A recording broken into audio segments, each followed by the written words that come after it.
Hey you guys, we are up in Harlem, which is the very northern part of Manhattan, and we are about to meet our friend Nigel Roxbury because he runs the NYC History Hub Instagram account, and he was heading up to Harlem today to check out some historic civil rights landmarks, and we thought since it's our Juneteenth episode, it'd be a perfect way to commemorate the holiday. Yeah, we're so excited to learn more about some of these places that have been around for like over 100 years. So we're here at Langston Hughes' house. So Nigel, tell us about this place. What have you learned? So Langston Hughes, poet, playwright, novelist, civil rights activist as well. He lived here from 1947 until his death. So Langston Hughes is very important in the grand scope of like the Harlem Renaissance, right? So you had a lot of Southern blacks who were still being affected by what was now called the Jim Crow laws in the South, and they needed a place to migrate to feel a bigger sense of freedom. Harlem originally was largely Irish and Italian Americans, but a large influx in the late 1900s, early 1910s, through like the settling kind of this area, came an abundance of art, an abundance of fabulous writing, and obviously jazz music. And Langston Hughes really took it upon himself to write about the plight of the African American in the United States. How he started writing was as a columnist for various newspapers, and he was kind of like an on-the-scene beat reporter.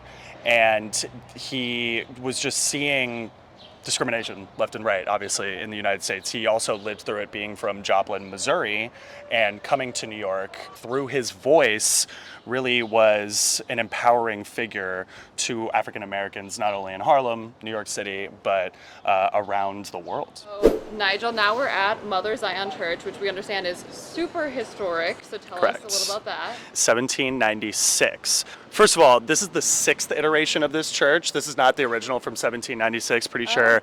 That would have been made out of wood. But yeah, this was a huge place for the Underground Railroad and the Harlem Renaissance as well. So Sojourner Truth was a member of this congregation. Harriet Tubman was a member, Frederick Douglass. So you have like kind of the three of the biggest abolitionists of the time. The thing about this place too is it started as like an anti-slavery activism unit, and like a place where they could congregate and talk about segregation in the United States, right? Wow. Because New York was a free state, right? So people would come from the South. 700 to 800 slaves were kind of routed through here and saved due to Mother Zion Church. You get a realization of like how historic this all is. So we are at Minton's Playhouse. Minton's Playhouse, so established in the 1930s.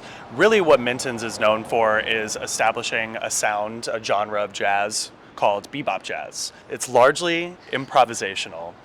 And it was curated because at Minton's, they would have these jam sessions to end every night. So you would have like an act like posted on a flyer, whatever, like, 7, 8, and then starting at whatever, 10, 11, there would literally just be jam sessions. And all of these Harlem jazz artists, Cannonball Adderley, Charlie Parker, John Coltrane, Thelonious Monk, like you name them, they were here. And out of those jam sessions came bebop. Do you guys want to hear some bebop jazz? Yeah. Okay, let's do it.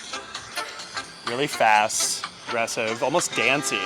And then kind of entering into a new era of Minton's, you had Miles Davis, you had John Coltrane, you had the Chet Bakers of the world coming here, playing here. They didn't do as much of the like jam session-esque things because they were kind of turning away customers by like improvising so much and doing all these things. And wow. at the time, they weren't legends like they are now. Yeah. Sadly, Minton's has closed down like 3 times. And now it's back, and it's actually one of my favorite jazz clubs in New York City. Great place for a date, great place for a hang, bring some friends, grab a drink. And apparently like Minton's, like on top of it, it used to be like a hotel that This now, is a hotel. Yeah. And apparently now it's like low income housing, and there's like 100 people that live in this hotel, and then Minton's once a week will like deliver leftovers and like food to them. So Love it's like it. a nice like community, helping community like spot. Yeah, this is like a place obviously still open that we need to support as New Yorkers because it's so ingrained within the history of music and culture and just New York City in general. Well, Nigel, thank you so much. Of course. We learned a lot today. Thanks for Yeah, having that me, was so guys. fun, and it's like a really good way to commemorate Juneteenth. Bye. Bye.